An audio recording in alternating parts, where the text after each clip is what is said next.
Fala galera, eu sou o Wilder, esse aqui é o Mesa Maromba e eu sempre costumo dizer que tem um quadro de perguntas que eu tô cansado de receber. E não importa quantas vezes você responde, você continua recebendo, tá? Sem problemas, faz parte do trabalho, eu não estou reclamando.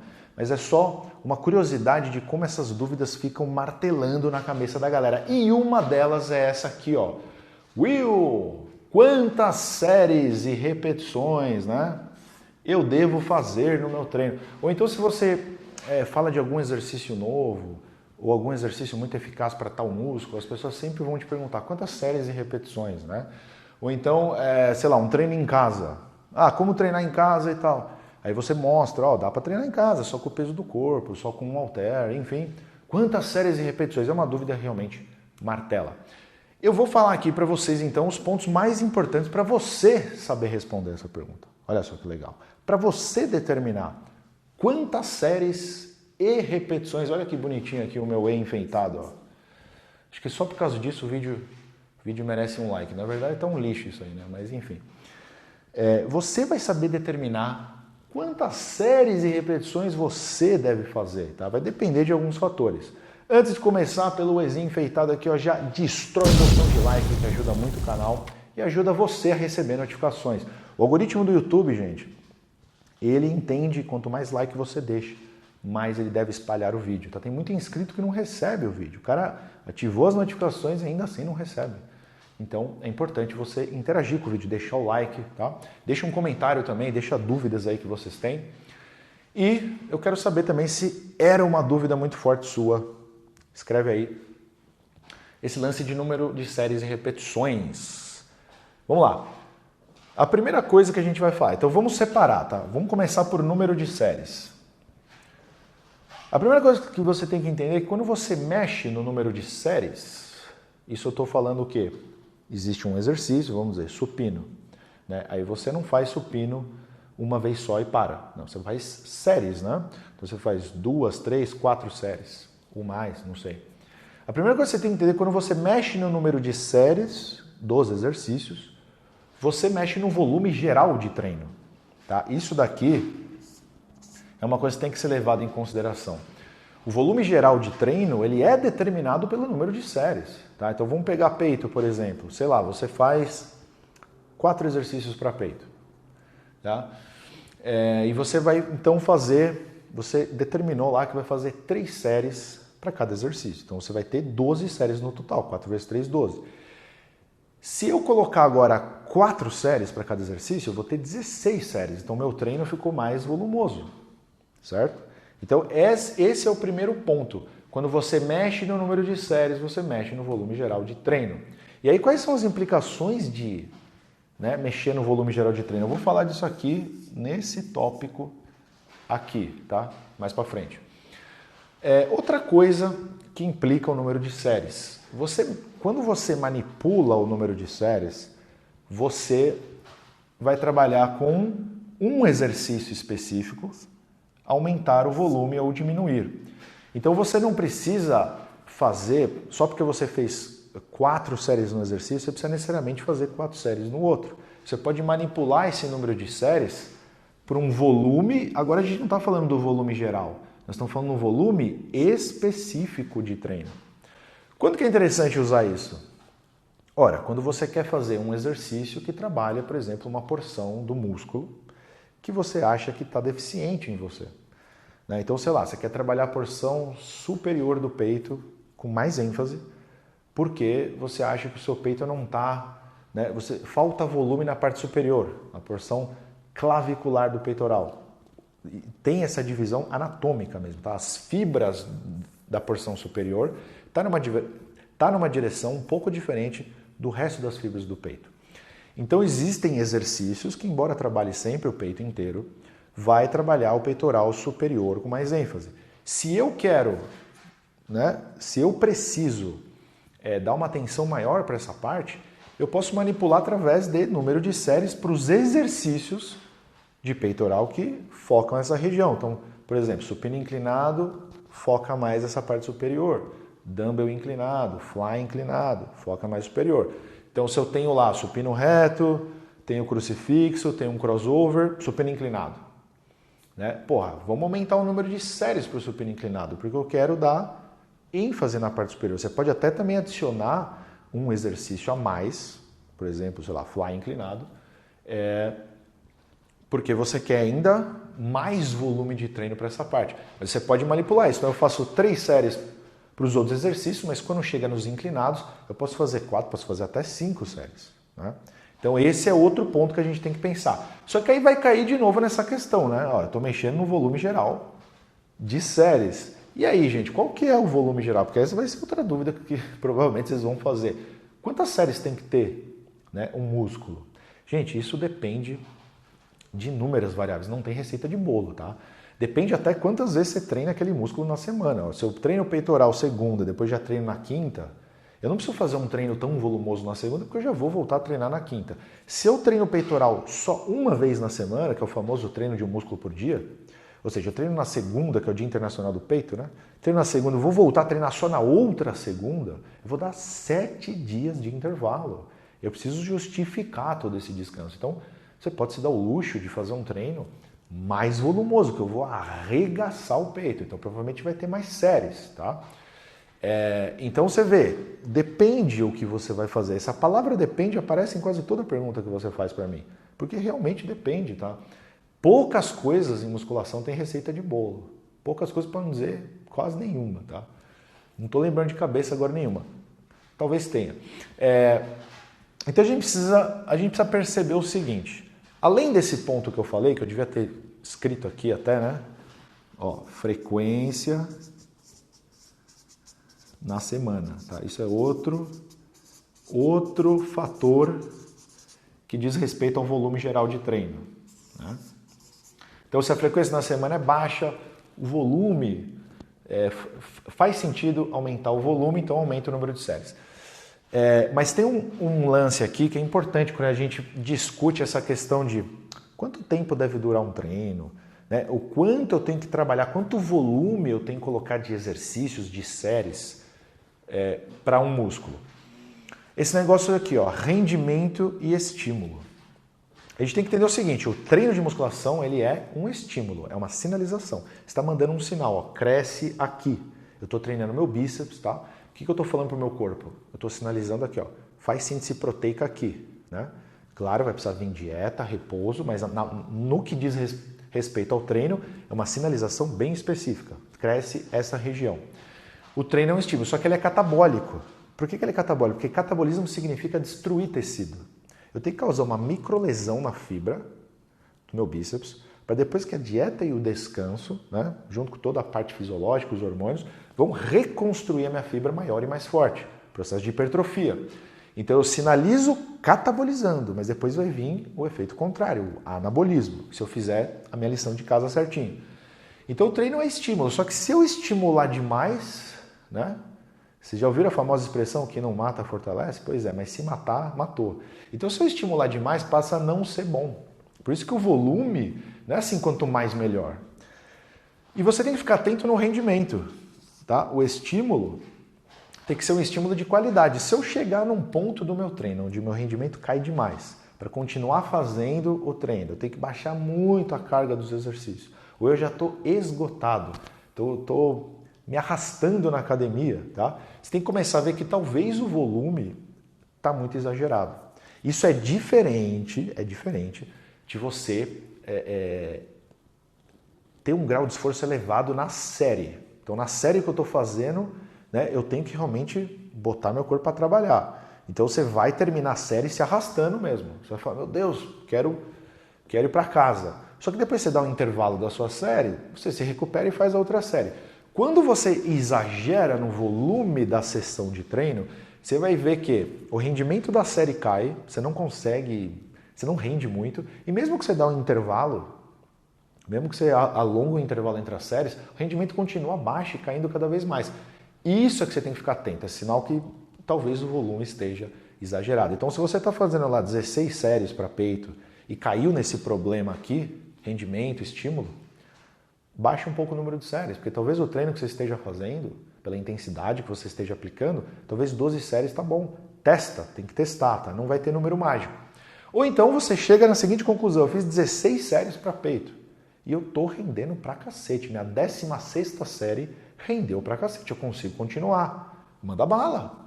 De repente você vai descobrir que 20 é o número ideal ou até mais, tá? Mas só testando. Mas esses são os pontos que eu tenho que me atentar para o número de séries.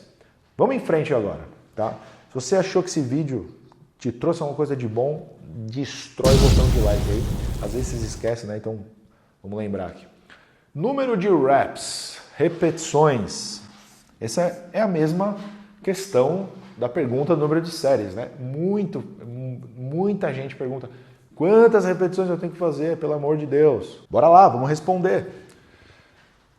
O primeiro ponto é aqui, ó, hipertrofia e resistência.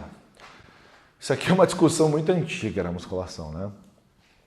Ou então que tinha de mais antigo ainda, não sei se se essa dúvida perambula pela mente das pessoas, mas aquela história do 3 de 8 ou 4 de 8 é hipertrofia, mas se você fizer 3 de 15 ou 4 de 15 é definição, né? Eu nem escrevi definição aqui porque, enfim, acho que vocês já aprenderam isso daí. Mas caso alguém tenha essa dúvida, definição não é no treino. Definição, que significa mostrar a musculatura, ficar com o músculo mais fibrado, né?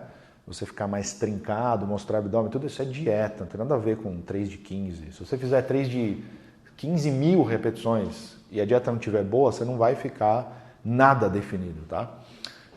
Então, esquece essa história. Agora, o que faz sentido a gente pensar é hipertrofia e resistência, porque isso aqui são dois elementos distintos, tá? que você pode buscar como objetivo. Só que você não pode exagerar nesse conceito, tá? Então, por exemplo, 3 de 8 é hipertrofia. Se eu fizer 9 repetições, virou resistência. Não é assim que funciona. Inclusive, você vai ver atletas, Ronnie Coleman, 8 vezes Olímpia, bota a foto aí do gigantesco Coleman, olha o tamanho do negão. Ele treinava muitas vezes 3 de 15, 3 de 20, tá? Ou 4 de 15, 4 de 20, enfim. Tá? Então ele fazia um alto número de repetições para os padrões normais aí que a gente costuma trabalhar. Só que aí é que tá, 8, 12, 15, tá? Não é assim tão diferente, gente. Quando a gente fala de trabalhar resistência, eu preciso de muito mais repetições. Então, por exemplo, se você fazer 3 de 50, você já começa a fugir um pouco do conceito de hipertrofia. Não significa que não dá para ter hipertrofia, tá? Mas talvez não seja o melhor range de repetições para você trabalhar hipertrofia. Talvez seja mais adequado um 3 de 50, você pensar em resistência. O que é resistência, né? É a capacidade de continuar fazendo aquele movimento. Então você tem um movimento contínuo, você é capaz de continuar, né? Você é capaz de prosseguir sem cansar. Então isso aqui é mais importante para provas de endurance, né? Tem um tempo de duração muito longo e não há descanso. Por exemplo, uma maratona, onde o atleta corre 42 quilômetros. Se a gente imaginar que cada passo que ele dá é 1 metro, o cara está dando 42 mil passos, como se fosse 42 mil repetições. Então é óbvio que isso aqui é resistência e não gera hipertrofia, tá? Não tem, porque cada passo que ele dá trabalha os músculos. Quando você dá um passo até para andar trabalha. Quando você corre, você vai trabalhar o seu quadríceps. Você faz extensão de joelho. Na hora que você toca o chão, você estende o joelho para se impulsionar. Só que você também faz extensão de quadril. Então você trabalha glúteo, isquiotibiais, trabalha todo o membro inferior quando você corre. Só que você dá um estímulo muito fraco, tá? Se você pegar aquela única repetição, o estímulo é fraco. Por isso que você aguenta vários passos. Então, no caso de um maratonista, ele tem que trabalhar resistência, tá? Isso na própria corrida ele vai adquirir. Mas se ele for para a musculação, ele vai trabalhar mais resistência. Ele não precisa de hipertrofia, ele não tem que ficar mais pesado. Ele tem que ficar mais leve até, né? Então, esse aqui é o ponto. E você acha que isso aqui não faz diferença? Se você não está acostumado a correr, por exemplo, você vai lá e corre um pouco mais do que devia, tá? Você vai um pouco além. Você vai ver que você vai ficar com dor no músculo, dor no quadríceps, dor no posterior de coxa de correr, porque você não tinha resistência, seu músculo não estava adaptado para isso. Então essa é a diferença. Mas como eu disse, não é 8, 9, 10, nossa, já mudou. Não, Não, são números bem maiores. Então a hipertrofia trabalha com range menor, mas não seja fanático e bitolado. Se você trabalhar 3 de 15, você cresce também, tá? Você está numa zona que consegue gerar hipertrofia. O que é importante nisso, galera? O que é mais importante? Desde que você não exagere o número de repetições, né? Trabalha com um número aí mais habitual, entre 6, 8, 15 e tal, você precisa dar o máximo na série. Por isso que eu falo que ir até a falha, tá aqui, ó, já tinha escrito aqui, ó. Ir até a falha é um bom indicador, porque é um indicador que está mostrando que você não está fazendo corpo mole. Quando eu vou até a falha, pelo menos a falha concêntrica, existem várias falhas, né? A falha concêntrica é a primeira delas, tá? Ou seja, quando eu não consigo encurtar mais o músculo. Então eu vou tentar encurtar a musculatura, não vai. Eu não completo a repetição, falhou. Aí você pode parar. É um indicativo que você não está fazendo corpo mole.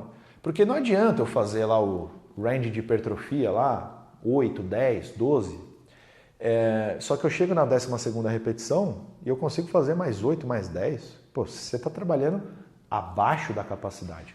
Então ou você chega à falha ou próximo à falha. Você não tem estímulo suficiente, ó, você não tem isso aqui, ó, não vai crescer, não tem hipertrofia, tá? Então, esse é o ponto. Outra coisa que vai mexer no número de reps, que também não tem um número mágico, é a sobrecarga. Por quê? Ora, se eu aumento a sobrecarga, imaginando que a minha execução é a mesma coisa, tá? Se eu aumento a sobrecarga, eu vou ter que diminuir o número de repetições. Isso aí acho que todo mundo que treinou musculação na vida já comprovou na prática, né? Então, sei lá, você está acostumado a fazer 8, você falha na 9ª repetição, quando você faz rosca direta, ou você faz agachamento, enfim, sei lá, qualquer exercício, tá? Com aquela carga, com aquela execução, tudo igual. Você aguenta fazer 8, 9. Aí você vai lá e adiciona um pouco de peso. Aí você vai ver que você fez só 5 ou 6. Normal, tá? Isso aqui vai acontecer. Então, quando você manipula a sobrecarga, vai mexer no número. Aí todo mundo entra nessa dúvida. Qual que é o melhor? Será que eu tenho que manipular a sobrecarga para ficar com números extremamente baixos? 3 repetições, 4 repetições? Então aí, quando você cai muito o número de repetições, você trabalha mais força. Tá? Quando você, nessa faixa de repetição 6, 8, 12, 15 e tal, né? Desde que não seja muito mais do que isso, você trabalha hipertrofia como ênfase, não quer dizer que também não ganha força, vai ganhar força também.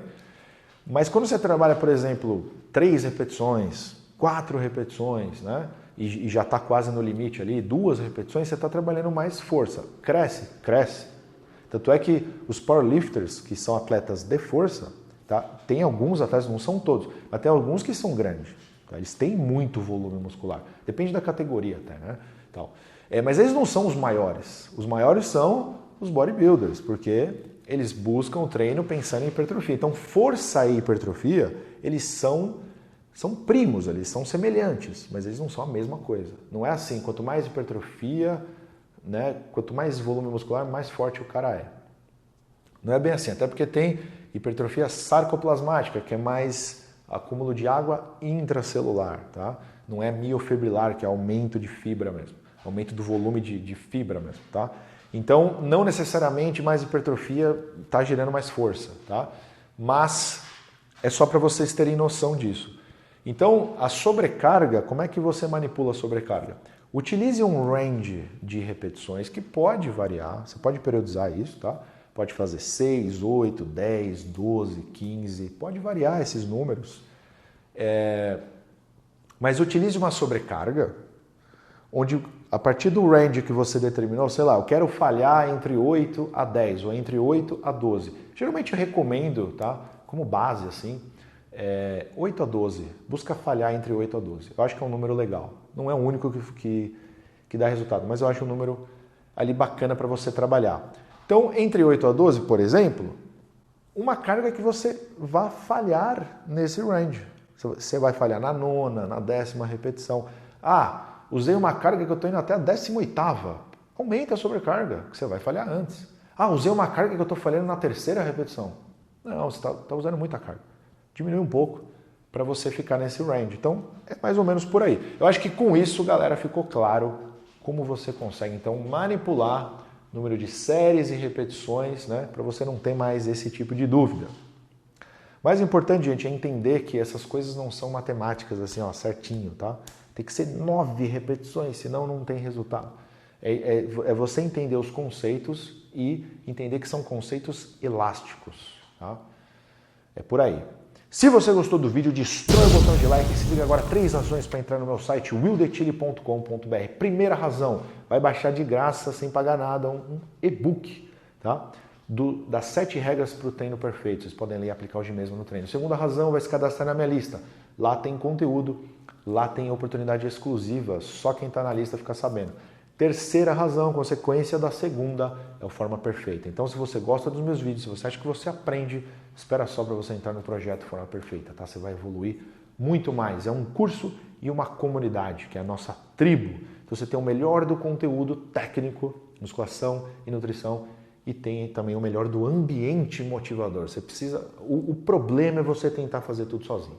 Então, quando a gente coloca você dentro do ambiente motivador, com o melhor da técnica, não tem como você não evoluir. É isso aí, galera. Tamo junto, abraços e bons treinos.